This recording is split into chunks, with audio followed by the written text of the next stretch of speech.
Thank you very much, Stephen. We are coming to you live from the Boksburg Correctional Service, where we're in conversation with 6 inmates. You mentioned our question of the day. We're asking if this is the best corrective measure when we talk about to rehabilitate offenders, not juveniles, according to the Constitution, saying they want to still humanize them and bring them back into society.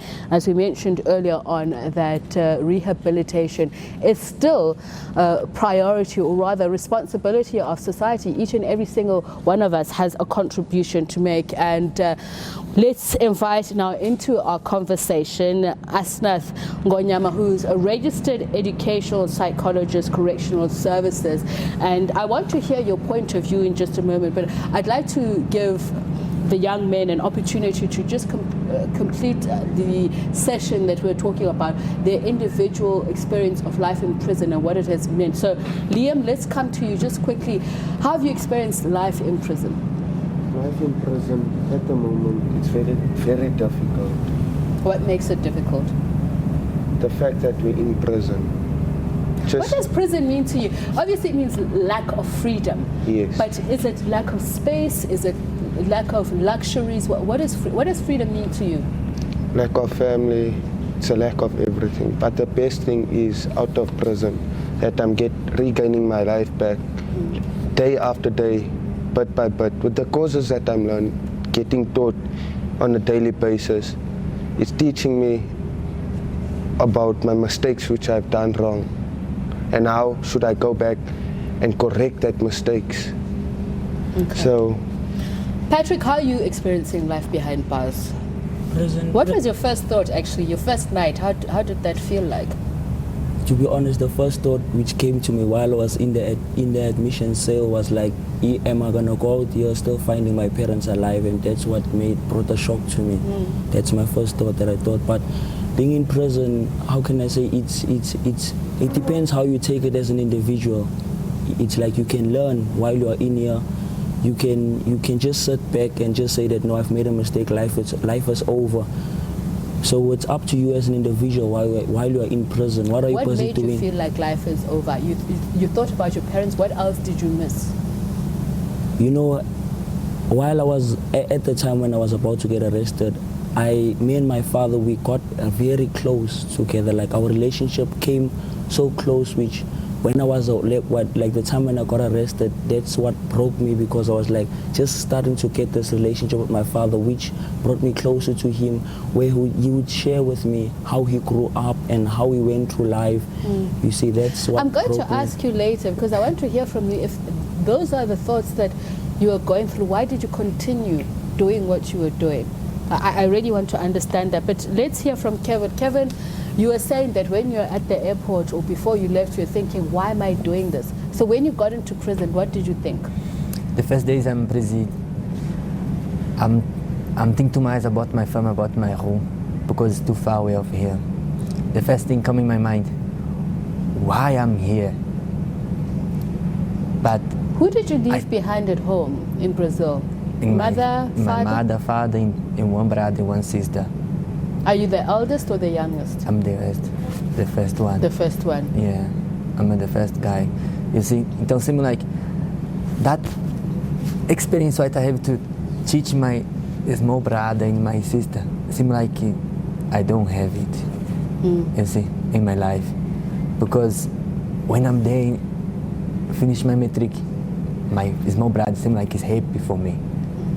But now when I'm in prison, there, I can't see him growing up. Camilla, what about you? The scariest thought you had when you were in prison, when it really came to you that I thought I was being a superstar then, but this is not it. You know, after I was admitted in Sun City, all my co-accused the adults. I was the only juvenile. So now I had the rumors about juveniles being notorious and that kind of stuff. So I told myself that... Notorious how? Like the juveniles, you know, the youngsters, they don't have discipline, they mistreat each other, there are gang activities inside. So that was my first thought, that now someone is going to force me to do something that I don't want to do, to live a life that I don't want to live. Yeah, so that triggered some... So in the 4 years you've been here, because I believe that there are still gangs in this juvenile sector, Yes. Gang activity, you've never been tempted to get into that kind of life? So I grew up in a very gang dominant environment. The people I grew up with, they were part of gangs. So I was used to the gang life, but not being part of it. Because now I wasn't... You experienced it from far? Yeah, I experienced it from far because the guys I grew up with, they were members of gangs. So they did not mistreat me as they did to others. So now when I came here, I had that picture of gang relations. So I did not want to be part of that. So Asnath Ngonyama is a registered educational psychologist at the Department of Correctional Services. Let's hear from you when you're listening, because I'm trying to also put myself in the eyes and the ears of our viewers back home. We're asking them this question. Some of them are hearing horrible details, harrowing details of what these young men have done. But ultimately, we are talking about rehabilitation. Speak to them at home, speak to these young men here. Why should we talk about rehabilitation, restorative justice, as opposed to retributive justice? Thank you. When our children or our offenders come in to the center, what we do, we orientate them, because we need to develop their sentence plan. And then when they come in, we do have the reception that admit them, and then from there, they are within 6 hours. They have to be checked by the medical staff, and then from there, they are placed in an observation cell, where the process starts now, where they are seen by social workers, they are seen by psychologists, they are seen by spiritual care workers, they are seen by correctional officials. The reason is to develop their sentence plan. Does life in prison break them, as in give you an opportunity to bring them back into the moral side of society, or do some break even further and become even worse? Because I'm sure these are the questions that people out there are asking. It depends. There are those that will never get broken by the prison life. For example, those, when we start with the programs they attend, we have got a lot of programs that we offer to them. As Kabel has already mentioned, that there is gangsterism. So sometimes we find that, okay, there are those children or there are those offenders that still want to continue with the life of gangsterism. But as you can see, we have got these boys, they have chosen to stay away from gangsterism. Let me ask Dumelo, because you were in a gang.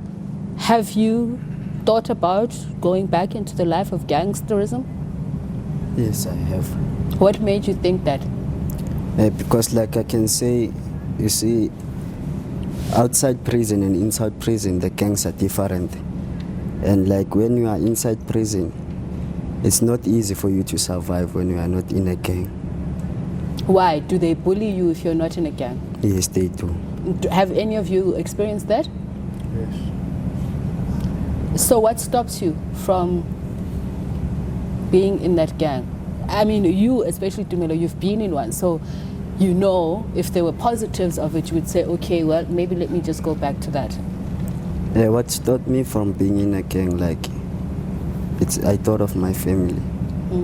That no, I need to go back to them. We're going to get into the programs in just a moment. Has there ever been a moment when you are in here, and I think I would like to think that we are speaking as human beings who, some do right, some do wrong. Yes. Was there ever a moment for each and any one of you where you felt so low that you either wanted to take your life, or just so angry that you said, let me join a gang, let me do bad, let me just give these wardens a hard time because actually I've got nothing to live for? Yes, there was, in fact.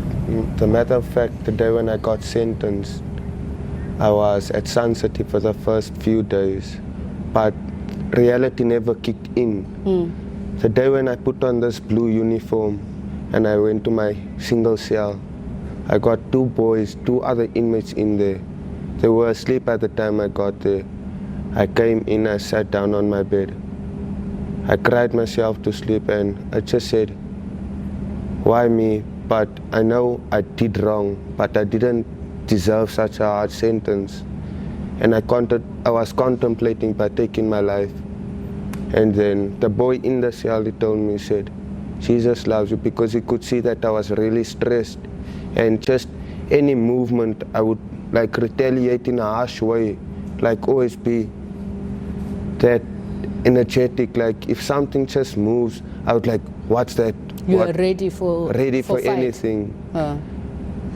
How difficult is it to, especially if you've never been introduced to, if you've never been brought up in a religious community or family, and not everybody believes in religion. How do you convince them that this is what's going to change your life? It says out there that it's new beginnings. How do you say this is going to bring you to that new beginning? A new beginnings. The old is gone, the new is here. We can't look back to the past all the time. Mr. Nongonyam, how do you convince them? How do you convince them of that? As I've indicated to you that we've got different programs. So we've got spiritual workers who are always coming to talk to them. So we give them different types of programs. Then we have got, the other thing, we allow them, we have got different religion. We have got Muslims, we have got a Christian religion. So all these people, they do come to talk to our inmate. What is the approach? What is the objective when you're doing? And I'm also wondering, how do you gauge who needs what? What is the litmus test that you use to say, for this kind of offender, this is the program that they require or they will respond to? We give them individual intervention. For example, with me, I sit with them and interview them. And during the interview, that's where I pick the kind of challenges that I have. For example, if somebody came in for murder, then I check what caused that. Then before I could report to or develop the intervention plan, I check what brought him in here. What was the reason for murder, for him to commit murder? Was it because of substances? Was it because of alcoholism? What caused that? So how do you deal with that? If it's substance abuse, as Liam has said, and True also said, I know you said you took alcohol, you also took, Ben, you took drugs. It's also about societal perception. Sometimes people say, if you get yourself into that kind of a mess, why should we feel sorry for you? Why should we think that you are a responsible, disciplined human being? So how do you make that judgment to say, you killed someone, but it was the drugs? In your programs, how do you make that assertion? You know what we do? In our programs, we, as a professional, I will interview the child and then find out that he was also abusing drugs. Then what I do, I will refer the boy to for drug and substance abuse. Okay. So I need to ask you about this question. We know there's overcrowding in prisons. Gabelo, you spoke about the fact that when you were in Sun City, that you were the youngest there, and it's being found that overcrowding in South African prison facilities are sometimes the cause of why young inmates, such as yourselves, then find yourselves going back to sometimes even bigger crimes. You're not necessarily in an overcrowded institution, yes? Yes.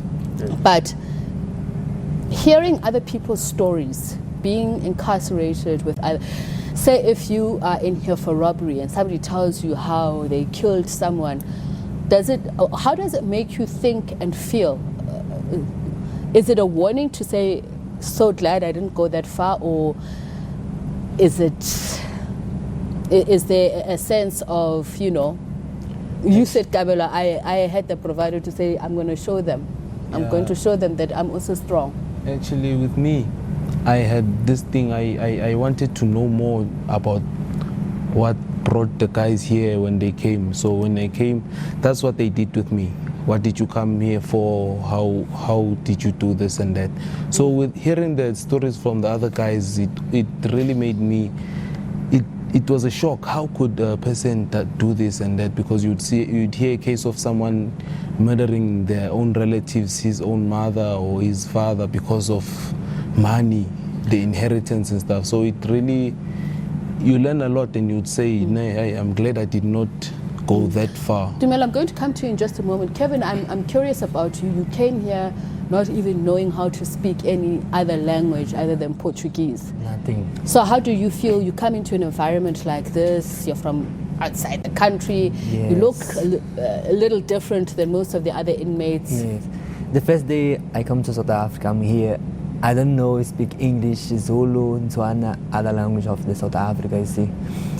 But conform the time go, I'm in prison, you see.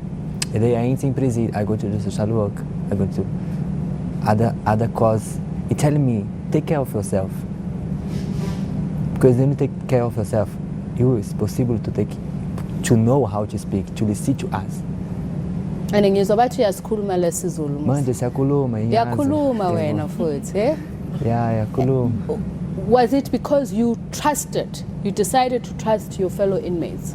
Yes, because sometimes when he's speaking to me, I'm listening to them, I'm making, what's that? I'm trying myself. Because if I don't try, no one gonna try for me. So Tumelo, you wanted to share your story about that question that I was asking, how you relate to your fellow inmates. Like hearing the stories from the other guys, for me it's like a warning. So it's a lesson learned. Yeah, it is. It's a lesson learned, like that. I'm glad I should have done that. Like there are other stories, like when you hear them, you're like, how can a human being do something like that? But anyway, we cannot judge one another, but at least to show one another. How do you feel about people judging you? And I'm not saying everybody judges you. Yes. Some people are looking at you and saying this is a face of a criminal. Some are saying this is the human face of crime. How do you feel? And we are talking about reintegrating you back into society. What makes you feel, what would make you feel that as much as you've been hard on yourself, if you've forgiven yourself, that there's something out there in society that will forgive you, or there's hope? Ben, what would make you feel like there's hope? I can say my family. That's the only thing I think I have hope about. Especially my mom, my family, my siblings. I think that's the only thing that I'm thinking about when I'm in here. Yes. So the question, Ms. Nongonyama, is about creating a peaceful and just society. And we often hear how prisoners are encouraged to be in touch with their victims or the families of their victims, those that they've hurt. Is that part of the programs that they undertake? Yes, it's part of the programs that they undertake. When, on arrival, we also give them the restorative justice. Here we speak to them about the need for them to go out there or to meet with their victims and ask for forgiveness. Do they do that? Yes, they do that. How many of you have done that? By show of hands. None of you. Why? I think with me, I never actually got the opportunity, but I never actually approached them about the matter. I think that if I got the chance out, I'm going to use it. You would want that? Yeah, I would use it. Tumelo? For myself, like I did ask for forgiveness in court to my secondary victims, and actually the mother of the deceased told me that she forgives me. For How did that make you feel? It made me feel like at least that I'm forgiven. Now I need to forgive myself and look forward Liam, and try and fix my life. is it something you would want to do? Yes. Why? Reason being, I know what I done was wrong. And a life can't be brought back alone. Once it's gone, it's gone. And I'd like them to forgive me at the end of the day because I'm not the same person I used to be. I don't no longer think the way I used to think. I'm thinking for a better future. And I'm thinking about the future that person would What have. if they don't forgive you because it's hard to forgive you? You took a life of their loved one. Is that something that would make you feel bad? Is that something that would take away the progress that you've already made? How much do you rely on their forgiveness for you to move on? So far I'm moving on slowly but surely. Okay. But just by getting their forgiveness will make it much more easier for myself. Patrick, what about you? The time when I was in court, I was given the opportunity to ask for forgiveness from the deceased families, and the wife of the one deceased, after the court case, he approached my mom and said, I forgive him because I understand he was at a very young age when he committed the crime. And you were on alcohol. But Kevin, you were transporting drugs, and some of these young men were taking drugs that led them to the kind of. So I'm saying this because some would say he didn't kill anybody, he didn't rape anybody, he didn't beat anybody, but drugs also destroy lives. How do you feel? So who would you apologize to if you had to apologize to someone? The first thing for this country, I have to apologize for all of these people, for my own country, and for my family, you see, because there's a point with me, you see. I know what is, I'll be done. But I have to show them I'm changing my life now, you see. How are you changing your life? The things I'll be done in the past, now is this another life for me, you see. It's another Kevin, because the past one is past. Now is the present. Now I see in the future what I'm gonna die. We're going to talk about skills development in just a moment, but Gabelo, I think faith and trust in someone has a lot to do with actions. And sometimes people will say, well, it's 2 months, how do we know someone says 2 years, well, some people, what we call recidivism, people go back to their bad ways. What would you do if you went back to your own community, your own society, to show them that I've changed? What would I do? Yes. How would you behave? I did so many programs in here so that I had this passion for teaching and reaching out to others who are lost or who are lost as I was. So now I would engage in community programs, keep myself busy with them, and the youngsters, to keep them busy as well. So you'd talk to young people. Yes. And about. So you say keep them busy. That's very interesting, because you feel that it's lack of purposeful things to do that lead people to do. Yes, because now when you are idle is then that you are prompted to do negative things. If I don't have anything to do, then a friend comes and say, let's go do 1, 2, 3. Then I will be tempted to do that because there's nothing I am doing on the side. So now if I find something for them to do to keep them busy, to keep their minds off the streets, I think that would.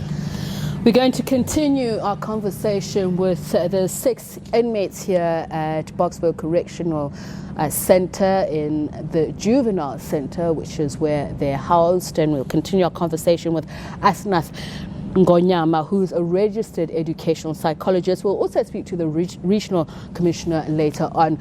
Don't go away. This is The Full View.